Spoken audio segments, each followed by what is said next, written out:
تو بھائی اگر چاہتے ہو کہ جنتی فرقے میں داخل ہو تو آپ صلی اللہ علیہ وسلم نے فرمایا میرے اور صحابہ کے طریقے میں, اور اس میں سب صحابہ داخل ہیں.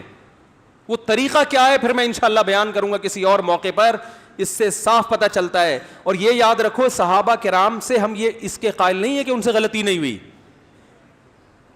ان سے یہ اس کے قائل نہیں ہے, وہ غلطیاں ہونے کے باوجود بھی مغفور ہیں. غزوہ احد میں جو صحابہ جن کو شکست ہوئی پیچھے بھاگے, قرآن نے ان کی معافی کا ذکر کیا ہے. غزوہ حنین اور غزوہ حنین میں جو صحابہ پیچھے ہٹے ہیں, قرآن نے ان کی معافی کا ذکر, اور معاف اپنوں کو کیا جاتا ہے کہ بھائی ہمیشہ ساتھ دیا, اس دفعہ غلطی ہو گئی. اپنوں کے ساتھ انسان کا ظرف کیا ہوتا ہے, وسیع ہوتا ہے. تو اللہ ہمیں صحابہ سے محبت نصیب فرمائے. اور یہ جو آج کل چورن چٹنیاں بیچنے والے, جو کبھی حضرت معاویہ کبھی حضرت ابو سفیان, ان کو مجھے روافض پہ اعتراض نہیں ہے, ان کا تو مذہب ہی ہے. بہت سے لوگ جو اہل سنت والجماعت کا لیبل لگاتے ہیں, اپنے آپ کو سنی کہتے ہیں, وہ اس پروپیگنڈے کا شکار ہیں. تو آپ کے سامنے کوئی صحابی کی غلطی بیان کرے, پہلی بات تو یہ کہ بعض دفعہ غلطی ہوتی نہیں ہے, آپ کو لگ رہی ہوتی ہے, تو آپ بتاؤ کہ بھائی اگر غلطی ہے تو اللہ کی طرف سے کیا ہے, ان کی نیکیاں, ان کی نیکیوں کا پلڑا ان کی برائیوں کے پلڑے سے وزنی ہے. دوسری بات, اگر وہ غلطی بسا اوقات اجتہادی ہوتی ہے, حضرت عبداللہ ابن عباس رضی اللہ تعالیٰ عنہ سے کسی نے کہا, بخاری کی حدیث ہے کہ حضرت معاویہ 1 رکعت وتر پڑھتے ہیں. عبداللہ بن عباس کی رائے تھی کہ 1 رکعت صحیح نہیں ہے, تو انہوں نے فرمایا دعہ فإنہ فقیہ, ان کو اپنے حال پہ چھوڑ دو, وہ کیا ہیں, فقیہ, مجتہد ہیں, وہ اجتہاد کر سکتے ہیں, وہ میرے مقلد نہیں ہیں. یہ مطلب ہوا. تو عبداللہ بن عباس اہل بیس میں سے ہیں یا نہیں ہیں, اور حضرت معاویہ کی فقاہت اور ذہانت کی تعریف کر رہے ہیں.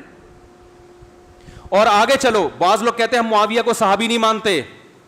اسی حدیث کی دوسری سند میں ان کے صحابی ہونے کی دلیل عبداللہ بن عباس سے ہے. کسی نے کہا معاویہ 1 رکعت وتر پڑھتے ہیں, عبداللہ بن عباس نے کہا دعہ فإنہ قد صحب النبی صلی اللہ علیہ وسلم, معاویہ نے نبی کی صحبت اٹھائی ہے. صحیبہ, صحابہ صحابی سے لکھنا نا, ماضی اس کا صحیبہ, مضارع یصحبو. تو اہل بیت گواہی دے رہے ہیں کہ حضرت معاویہ کیا ہیں, صحابی. باقی ان کا جو حضرت علی سے اختلاف ہوا, سیاسی اختلاف تھا, اجتہادی اختلاف تھا. حضرت علی حق پر تھے, حضرت معاویہ غلطی پر تھے, اہل سنت والجماعت کا عقیدہ ہے. مگر اس غلطی کی بنیاد حکومت کی لالچ, نفس پرستی نہیں تھی. حضرت عثمان کے قاتلوں سے انتقام کے لیے حکومت کو مجبور کرنا. پھر بھی ہم کہتے ہیں غلطی تھی, ہم اس کی غلطی کی توجیہ نہیں کرتے, ہمارا ظرف ہے, لیکن یہ اجتہادی غلطی. آدم علیہ السلام سے بھی غلطی ہوئی ہے, اللہ نے کہا یہ درخت مت کھانا, آدم اور حوا نے کھا لیا. اب کوئی آدم اور حوا کے خلاف پروپیگنڈا شروع کر دے اور ان کے خلاف تبرہ شروع کر دے, تو آپ بتاؤ یہ کوئی انسانیت کا کام ہوگا؟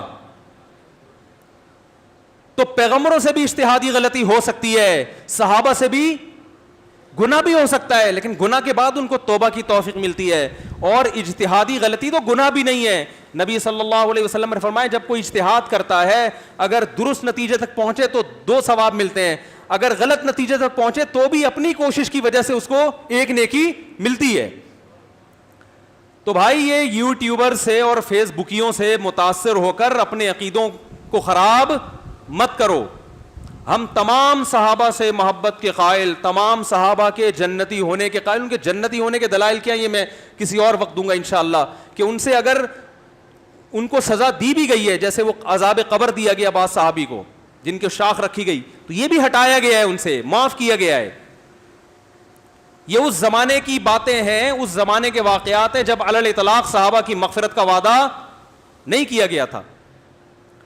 تو ہمارا یہ عقیدہ ہے کہ کوئی صحابی جہنمی, بولو بھائی, نہیں ہے. یہ عقیدہ ہے ہمارا. الصحابۃ کلہم عدول. دیکھو اسماء الرجال کی بحث میں جب بھی کوئی راوی آتا ہے تو بحث ہوتی ہے, یہ ثقہ ہے, کذاب ہے, دجال ہے. کسی بھی صحابی کا نام آئے تو یہ بحث نہیں ہوتی, یہ بحث ہی نہیں ہوتی کہ یہ جھوٹے ہیں سچے ہیں. نہ کیا ہیں, سچے ہیں.